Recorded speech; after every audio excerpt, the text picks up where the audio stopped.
अस्सलाम वालेकुम। आज मार्केट 193 पॉइंट प्लस क्लोज हुई है। बहुत हाई वोलेटाइल थी मार्केट। 464 पॉइंट प्लस गई मार्केट और 561 पॉइंट माइनस भी गई मार्केट मैक्सिमम। सबसे बड़ा इशू स्टॉक मार्केट का जो होता है वो वॉल्यूम्स होता है, और वॉल्यूम कंसेक्यूटिव 3 दिन से एक जैसे ही हैं। एकदम से ड्रॉप हुआ वॉल्यूम, अब उसी को मेंटेन कर रहा है, तो और इसी वजह से ही मार्केट थोड़ी सी प्रेशर में भी नज़र आ रही है। तो टॉप कंट्रीब्यूटर्स को पहले हम देख लेते हैं, लेकिन उससे पहले मैं आपको बता दूं कि आज हम कुछ 3-4 स्टॉक्स को डिस्कस करेंगे, एक सिनेरियो को डिस्कस करेंगे, और उस सिनेरियो में क्या करना है आपने वो हम डिस्कशन करेंगे। इससे पहले मैंने ये एस्पेक्ट जो है वो डिस्कस नहीं किया, आज हम उसको डिस्कस करेंगे। बेसिकली स्ट्रेटजी डिस्कशन है, तो इस वीडियो के साथ बने रहें। तो सबसे पहले जो टॉप कंट्रीब्यूटर्स है उसमें OGDC है, हब पावर, PSO, मीज़ान बैंक, सुइनार्थ, और जिन्होंने नेगेटिव कंट्रीब्यूट किया उसमें सिस्टम है, TRG है, UBL है, MCB है और सर्विस। अच्छा, ये हमारी हो गई जी मार्केट समरी, और हम चले जाते हैं। अभी हम सीधा थोड़ा सा हम KSE 100 इंडेक्स को हम डिस्कस कर लेते हैं। 15 मिनट के चार्ट पे देखते हैं जी कि आज क्या हुआ। आज बहुत सिंपल सी रहा मामला। ये यहाँ से स्टार्ट हुई मार्केट, और बस मार्केट थोड़ी सी ऊपर गई, फिर उतनी ही वापस आई, थोड़ी सी बेहतर होकर मार्केट क्लोज हुई। तो वोलेटाइल थी मार्केट, तो ये सूरत हाल रही। मार्केट ने एक थोड़ी सी अच्छी जो पॉजिटिव चीज़ है हम मार्केट के अंदर देखते हैं कि ये मार्केट ने 200 की मूविंग एवरेज को पकड़ा हुआ है 15 मिनट के चार्ट पे। ठीक है, 15 मिनट के चार्ट पे 200 की मूविंग एवरेज को पकड़ा, इसने उसको ब्रेक नहीं किया। और इसी तरह अगर हम डेली इसको हम देखें, आवरली चार्ट पे देखते हैं, तो आवरली चार्ट पे आप देख सकते हैं कि इसने 45 की मूविंग एवरेज को पकड़ा हुआ है, उसने अभी उसको ब्रेक नहीं किया। तो मार्केट सपोर्ट तो लेने की कोशिश कर रही है। ठीक है, मार्केट कोशिश कर रही है कि यहाँ से सपोर्ट ले लें, लेकिन आप मार्केट कुछ भी करे, आपने स्टॉक अपने इंडिविजुअल स्टॉक के हिसाब से चलना है। अगर उनका स्टॉप लॉस हिट हो रहा हो तो स्टॉप लॉस हिट करवाएंगे। आज हम देखते हैं, मेरा जो ट्रेडिंग वाला जो ट्रेडिंग जर्नल है वो आप देखेंगे, आज हैरान रह जाएंगे क्या हुआ है उसके साथ। तो ये था जी KSE 100 इंडेक्स। उसके बाद हम डिस्कस करते हैं अपने कैटेगरीज़ को।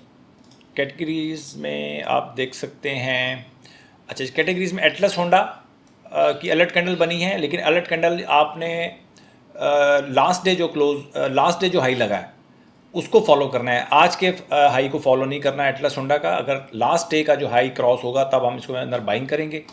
इसी तरह कैटेगरी ए में AGL है, ANL है, सिनर्जी है, गाल है। गाल के अंदर भी वही अलर्ट कैंडल बनी है, लेकिन वही इसके अंदर भी फॉलो आपने लास्ट डे जो कल गुजरे हुए कल का जो हाई था उसी को आपने फॉलो करना है, आज के हाई को फॉलो नहीं करना आपने। ठीक है, ये इसके अंदर थोड़ा सा ट्विस्ट है दोनों एटलस होंडा में और गाल में, इसको आप समझ लें और इसको अपनी स्ट्रेटजी के अंदर इस रूल को ऐड भी कर लें आप। अच्छा जी, GHNI कैटेगरी ए में है, PSO, Glaxo, hub power alert candle बनी है हब पावर की, इसको भी हम डिस्कस करेंगे। थोड़ा सा इसके अंदर भी ट्विस्ट है। MH को भी हम डिस्कस करेंगे आज, इसके अंदर भी ट्विस्ट है एक। और सुइनार्थ कैटेगरी ए में है। ये जो स्टॉक्स आपको मैं बता रहा हूँ कि जो ब्लू हाईलाइट हुए हैं, इन स्टॉक्स में हमारी अभी तक बाइंग चल रही है, इनमें स्टॉप लॉस हिट नहीं हुआ। इसके बाद हम अभी डिस्कस करते हैं अपने जर्नल को। कभी भी इतने ज़्यादा स्टॉप लॉसेज हिट नहीं हुए जितने आज हुए हैं। ठीक है, मुझे उम्मीद थी कि अगर सुबह मार्केट माइनस में गई तो बहुत सारे स्टॉप लॉसेज हिट होंगे, जिनमें सबसे पहले इमेज है। इमेज 10% पे हमने इसका स्टॉप लॉस हमारा हिट हो गया, 10% प्रॉफिट लेके। पाक इलेक्ट्रॉन हमारा 6% स्टॉप लॉस हमारा हिट हो गया। फौजी सीमेंट हमारा 8% पे स्टॉप लॉस हिट हो गया इसका। तकरीबन 6% पे मैंने इसको सेल किया है। कल मैंने इसको सेल करना था, कल ये ओवरलुक हो गया, आज मैंने इसको 6.6% पे इसको सेल कर दिया। FFL ब्रेक इवन पे सेल हुआ है। मारी 8% पे सेल हो गया है पॉजिटिव। TRG 4% माइनस में क्लोज हो गया है, इसको भी हम डिस्कस करेंगे। मुझे लगता है इसको डिस्कस करना चाहिए TRG को भी। ठीक हो गया। TRG 4% माइनस पे हिट हो गया। हब पावर 4% माइनस पे हिट हो गया, और हब को हम डिस्कस करेंगे, इसके अंदर ट्विस्ट है वो भी देखेंगे। और सुई साउथ 4% पे हमारा हिट हो गया जी स्टॉप लॉस, और ट्रीट का भी 4% पे स्टॉप लॉस हमारा हिट हो गया। अच्छा जी, तो ये थी हमारा जर्नल, और बहुत कम स्टॉक्स हमारे पास रह गए हैं, जिनमें डीजी खान है, Maple Leaf cement, national food, सुइनार्थ। अब इनके स्टॉप लॉसेस हिट नहीं हुए, और पीएसओ 2% पे हमने रखा हुआ है उसका स्टॉप लॉस।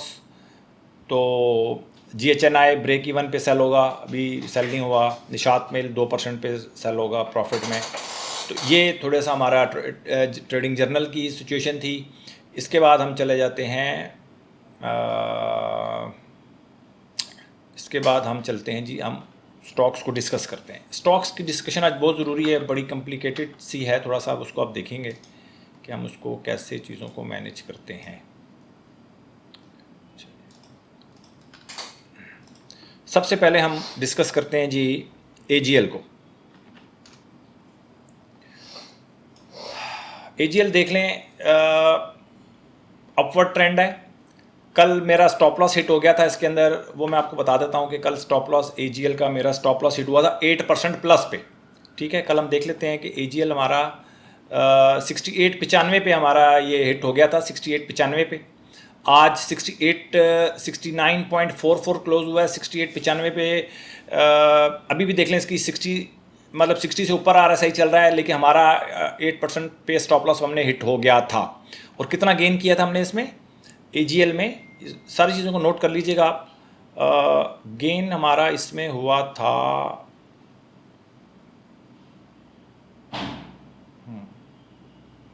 73.59 तक गया था, 73.59। तो अब देख लेंगे इसमें कितना परसेंट हमने गेन किया था, मेरे पास सामने नज़र नहीं आ रहा, मुझे लग रहा है कुछ। तो अभी भी इसके अंदर तेज़ी है। अब आपने इसके अंदर इंटर कैसे होना है दोबारा, इसको, ये बड़ा इंपॉर्टेंट चीज़ है कि अगर आपका इस तरह का स्टॉप लॉस हिट हो जाता है और RSI भी 60 से ऊपर रहती है, फिर हम क्या करेंगे इसके अंदर। देखिए, तो इसके अंदर एजीएल की बात करूं तो इसके अंदर दो ऑप्शन हो सकते हैं। एक तो ये है कि आज का जो हाई है 71.8828, इसको क्रॉस करें, इसको आप बाय कर सकते हैं। ठीक है, एक तरीका तो ये है।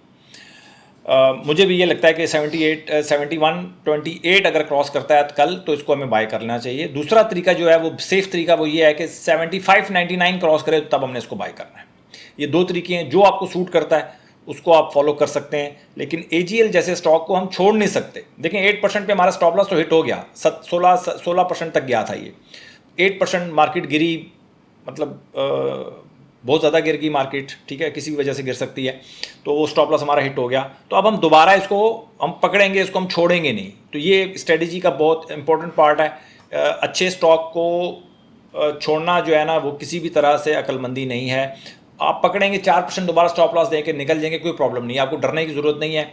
बहुत सारे फजूल आइटम में भी हम स्टॉप लॉस दे रहे होते हैं। तो अच्छे स्टॉक को स्टॉप लॉस देना, इसकी आदत बनाएं कि आप कोशिश करें कि इस तरह के अच्छे स्टॉक्स को स्टॉप लॉस दें, तो ज़्यादा बेहतर है। ये आपको पे बैक करेंगे। ठीक है जी, ये एजीएल का चार्ट था, इसको समझ लें बात को। इसी तरह हब पावर है, सारे चार्ट्स इसी तरह के हैं जी। हब पावर की अगर बात करूं तो हब पावर में भी मेरा क्या हुआ, आज मेरा स्टॉप लॉस, हब पावर में देखें 4% का मेरा स्टॉप लॉस हिट हुआ है, और कितने का सेल हुआ है, 137.30 का, 137.30 का इसमें मेरा स्टॉप लॉस हिट हुआ 20। ठीक है, और ये क्लोज हुआ आज 141.78, बहुत अच्छा क्लोज हुआ। और मैं समझता हूं कि जो कल का जो हाई है 142.69, आज का जो हाई है, ये अगर क्रॉस हो तो इसको बाय करना चाहिए। दोबारा बाय करें 4% दोबारा, क्योंकि हम देखिए पहले 6% देते थे, अब 4% दे रहे हैं, मार्केट वोलेटाइल है। तो 2 दफ़ा का स्टॉप लॉस देने में कोई हर्ज नहीं है, इवन 3 दफ़ा भी देंगे तो कोई प्रॉब्लम नहीं है। और अगर इस तरह का कोई स्टॉप लॉस आपका हिट होता है 2 दफ़ा या 3 दफ़ा किसी स्टॉक में, तो जब नेक्स्ट आपको प्रॉफिट हो रहा हो 10% 12%, तो आप अपना डायरेक्ट अपना टारगेट को हिट करवा के अपना लॉसेस भी पूरे कर सकते हैं। जैसे आपका जितना भी आपका रिस्क एपिटाइट है, जैसे आपकी साइकोलॉजी है, उसके मुताबिक आप इसको एडजस्ट कर लिया करें। लेकिन ऐसे स्टॉक को मैं समझता हूँ कि मिस करना वो ठीक नहीं है। इस तरह की सिचुएशन को मैं पहली दफ़ा डिस्कस कर रहा हूँ, तो ये ज़रूरी है हब पावर एजीएल के स्टॉक्स की तरह। इसके बाद दूसरा इसी तरह का स्टॉक है इमेज भी हमारा स्टॉक जो है वो तकरीबन 10% पे हमारा हिट हुआ है, इसका स्टॉप लॉस 10% पे इसका स्टॉप लॉस हिट हुआ है इमेज का भी। तो इमेज को भी आप उसी तरह ही फॉलो कर सकते हैं कि एक स्टॉप लॉस आज का हाई, मतलब आज का जो हाई है 2670, इसके ऊपर आप बाय कर सकते हैं इसको, या फिर आप सेफ रखना चाहते हैं अपने आप को तो 27.58 में दोबारा हम इमेज में एंट्री ले सकते हैं। ये दो एंट्रीज हैं, एक तो इसका जो अभी करंट हाई लगा है 27.58, इसका हाई क्रॉस होता हुआ आप ले लें, या फिर आज का जो हाई है 26.70 ये क्रॉस करता है तो हम इसको बाय करेंगे। क्योंकि मैंने इसमें 10% प्रॉफिट बनाया हुआ है तो 4% दोबारा देने में हमें इशू नहीं है। एक अच्छा स्टॉक जा रहा है, अच्छे मोमेंटम में है, तो उसको मोमेंटम को हम मिस नहीं कर सकते। ठीक है, इस तरह का अगर स्टॉप लॉस हिट हो जाते हैं आपके तो दोबारा स्टॉक को ट्रेस करना पड़ता है, मजबूरी है। ठीक है, क्योंकि एक दिन 2000 पॉइंट गिर जाना तो उसमें बहुत सारे इस तरह के हमारे जो पोर्टफोलियो है वो डिस्टर्ब हो जाता है, तो उसको दोबारा हमें इस तरह मैनेज करना पड़ता है। इमेज हो गया। इसके बाद हम FFL की बात करते हैं। FFL देखें, FFL हमारा स्टॉप लॉस हिट हुआ था, कितने पे हिट हुआ था FFL हमारा, हमने ब्रेक इवन पे इसको सेल किया आज। ठीक है, और ब्रेक इवन पे जब हमने इसको सेल कर दिया तो अभी 57.92 इसकी RSI क्लोज हुआ है। तो हम एक दिन दोबारा अब इसके TKT का इंतज़ार करेंगे। अगर ये TKT दोबारा बनता है तब हम इसके अंदर बाय करेंगे, इसके अलावा इसको हम बाय नहीं करेंगे। या अगर आप अपने आप को सेफ रखना चाहते हैं तो फिर ज़ाहिर बात है 1690 इसका हाई क्रॉस हो तब इसको आप बाय करेंगे। लेकिन ज़्यादा बेहतर ये है कि इसका TKT का इंतज़ार करें कि इसकी अलर्ट कैंडल बन जाए, उसके बाद आप इसको बाय करें। ठीक है, इसके बाद थी हमारा TRG की अगर मैं बात करूं तो TRG मेरा आज क्या हुआ TRG के साथ, TRG में भी मेरा 4% का स्टॉप लॉस हिट हुआ है और 4,55,25 इसका RSI क्लोज हुआ है। तो हम दोबारा इसकी अलर्ट कैंडल बनने का इंतज़ार करेंगे। अगर इसकी अलर्ट कैंडल बनती है तो हम दोबारा बाय करेंगे, अदरवाइज़ हम इसको स्किप कर देंगे। FFL, TRG इनकी अलर्ट कैंडल बनने का इंतजार करेंगे। बाकी जो AGL, हब पावर, इमेज जैसे अच्छे मोमेंटम में जो स्टॉक्स होते हैं जिनकी RSI 60 से ऊपर ही होती है और हमारा स्टॉप लॉस हिट हो जाता है तो वो स्टॉक बहुत अच्छे होते हैं। देखें उसने हमारा स्टॉप लॉस हिट करवाया 60 से ऊपर रह के, तो वो मार्केट के किसी वजह से या करेक्शन की वजह से उसने हमारा स्टॉप लॉस हिट करवाया। लेकिन अगर उसका मोमेंटम है मार्केट के अंदर तो हमने उसको दोबारा मिस नहीं करना। यही हमारी एक स्ट्रेटजी है और इसको आप नोट कर लें, इसकी प्रैक्टिस करें इन चीज़ों की। इसके अलावा कल हो सकता है कि मैं या 1-2 दिन में मैं पैरामीडिंग को दोबारा हम इसको करेंगे, डिस्कस करेंगे। क्योंकि एक तो हम TKT के थ्रू बाय करते हैं, दूसरी मैंने एक ये आपको बाय बता दिया कि जब आपका इस तरह स्टॉप लॉस हिट हो और जो अभी वो उसकी जो तेज़ी है वो इंटैक्ट हो, 60 से ऊपर RSI हो, तो दोबारा आपने उसके अंदर कैसे इंटर होना है। एक तो वो है, वो तो इसी का हिस्सा ही है नॉर्मल TKT। जो इसका सेकंड जो पार्ट है ना वो है पैरामीडिंग बहुत ज़रूरी है। पैरामीडिंग के बगैर आप बड़े प्रॉफिट नहीं बना सकेंगे स्टॉक मार्केट में। तो पैरामीडिंग को हम डिस्कस करेंगे काफ़ी ज़्यादा और उसको सीखेंगे। पैरामीडिंग असल चीज़ जो है ना वो पैरामीडिंग ही है। ठीक है, उसमें प्राइस एक्शन यूज़ होगा, सिंपल है, उसमें भी कोई इतनी बड़ी बात नहीं है। असल चीज़ देखें, कोई भी स्ट्रेटजी मुश्किल नहीं होती, इसको अप्लाई करना मुश्किल है, उस के ऊपर उसको डिसिप्लिन रह के उसके ऊपर काम करना मुश्किल है। अगर आप कर पाएंगे तो ठीक है, नहीं तो मैं कुछ सिस्टम बनाने की कोशिश कर रहा हूँ कि किसी तरह आपकी इस हवाले से मैं कुछ हेल्प कर सकूँ। तो ये था जी आज का व्लॉग। और अच्छा हाँ, एक और चीज़ मैं डिस्कस करना चाह रहा था, वो मैंने लिखा हुआ था कि मार्केट, देखें मार्केट की जो हवा है ना ये जब निकलती है, देखिए नॉर्मली जब आप कोई व्हीकल चला रहे हैं तो जब उसकी हवा निकलती है तो आपको पता चल जाता है यार इसकी हवा निकल गई। मार्केट एक ऐसी चीज़ है कि जब इसकी हवा निकलती है ना तो आपको नज़र नहीं आता यार इसकी हवा निकल गई। तो जब तक आपको पता चलता है ना उस वक्त तक बहुत देर हो चुकी होती है। इसी तरह पॉजिटिव साइड पे भी अगर देखें तो इसकी जब हवा भरती है इसके अंदर तो आपको नज़र नहीं आता कि इसकी हवा भर गई है और ये कब फ्लाई करेगा, आपको पता ही नहीं चलता ये बात।